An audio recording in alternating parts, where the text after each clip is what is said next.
Okay, I'm going to show you how to make the best Pico de Gallo that you have ever had. So get ready, let's rock and roll. Yeah!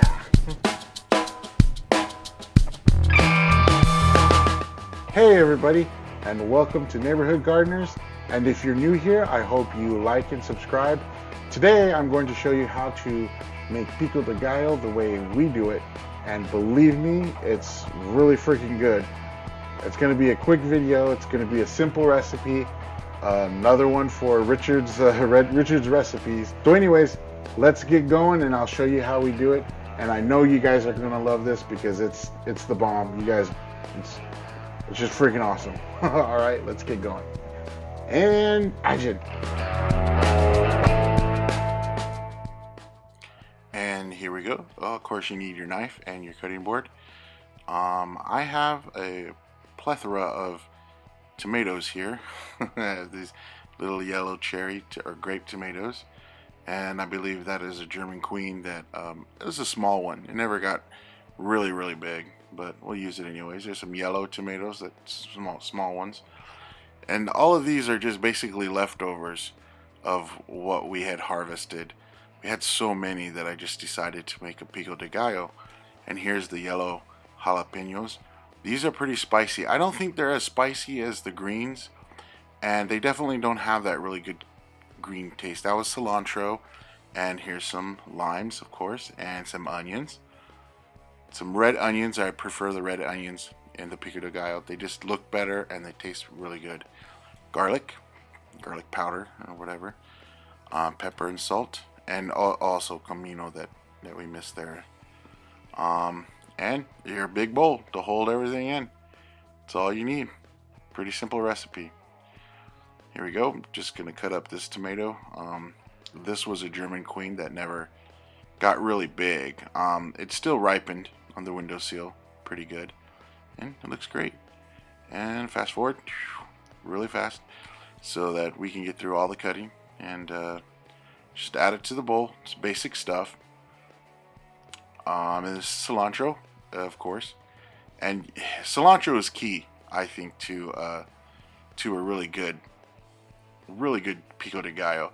I don't really like buying the store-bought ones, but man, you know what? I am not very good at growing cilantro, and I have no idea why.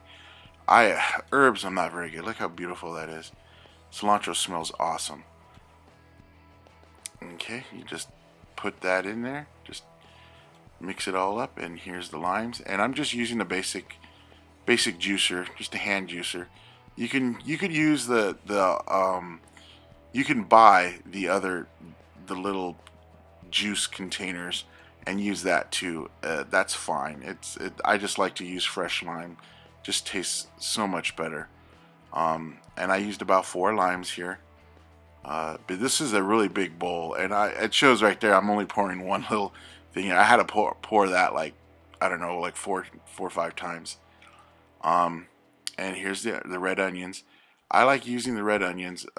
They just taste a little bit better. And they add a really good color to the pico de gallo. Right, I'm showing you right here the cutter I use. I hate how onions really make you cry. They hurt my eyes, like really, probably a little bit more than regular people. So I just cut these up and I use this little cutter right here, and it not only does it make it go faster, it doesn't hurt my eyes as much, hardly at all actually. So I really enjoy using this to cut my onions up. And you don't have to, of course. You could just cut them up by hand or whatever you choose to do. And there you go. There, have the onions in there. Pour some more in. Boop.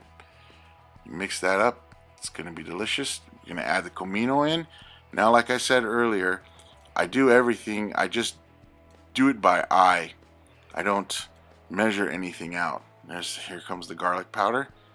But it's because I've been making pico de gallo for so long that I kind of just hand do everything. Here goes the pepper, and then the salt.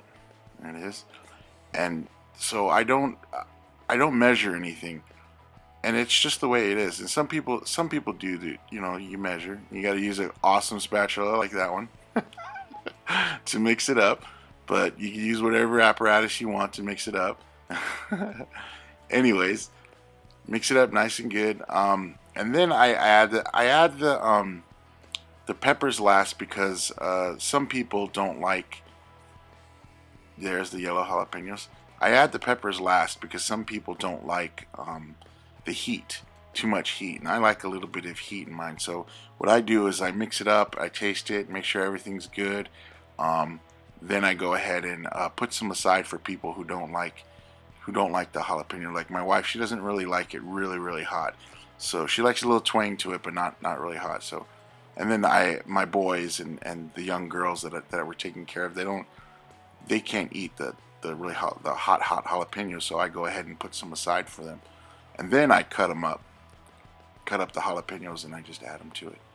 And I really like this the yellow jalapeno looks really cool. I kind of like it, I mean, I like the green jalapeno. That tastes really good with a good flavor, but the yellow jalapeno adds a really good color to it. So you're just gonna go ahead and mix it up. And then I decided to go ahead and cut up a little bit more jalapenos because it wasn't hot enough. Like I said, the yellow jalapenos are not as hot as regular green ones. So you usually only need like 2 or 3 jalapenos to get the same amount of heat I think that I did with the yellow. And you just basically mix it up really good, and then you just taste it. See if it tastes pretty good. And I'm gonna... And here we go. Yum, yum, yum, yum. Munch, munch, munch. Is it good, Richard? Oh, got the eyebrow raised. Yeah, the head shake, yes. Alright, thumbs up. It's delicious. Awesome. A little spicy. Okay, so I tasted it there, and it's pretty good. Anyways, this is really good Pico De Gallo. I know you guys are gonna like it. Just remember to taste everything. Like every time you add a spice to it, just have your spoon ready, just taste it. If you think you need a little bit more, just do it. Now what I do is I usually add everything in first, right?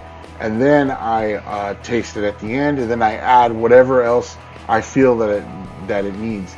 Usually it's a little bit more lime juice or a little bit more salt.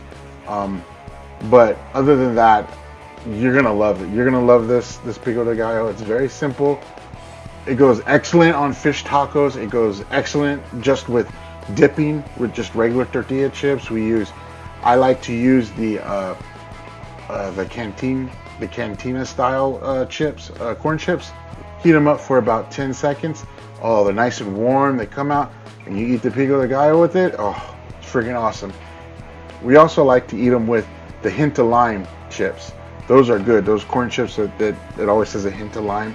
It doesn't matter if they're name brand or if they're just store brand or whatever. It's good. Put it on regular tacos, anything Hispanic. You put it on eggs. Tastes good on eggs. Oh my gosh, really good. You can use it for any kind of Hispanic application. Basically, it's really good. Let me see. Anything else? Oh. Okay, and remember to like and subscribe. Next week I'm going to try to upload the garlic video. Hopefully I haven't waited too long. It's getting pretty close to Thanksgiving, so I don't want to get too wait too long, and I won't be able to do anything. So because the ground will be too frozen. I will try to get that video up next week. If not, it'll be another video of some sort. But I hope you like the Pico De Gallo. It's delicious. Let me know what you guys think in the comments below and everything. So anyways, just keep harvesting, keep planting, keep trading those seeds, keep showing your passion. Everybody just keep sharing gardening stuff. I'll see you guys later. Bye-bye. Adios.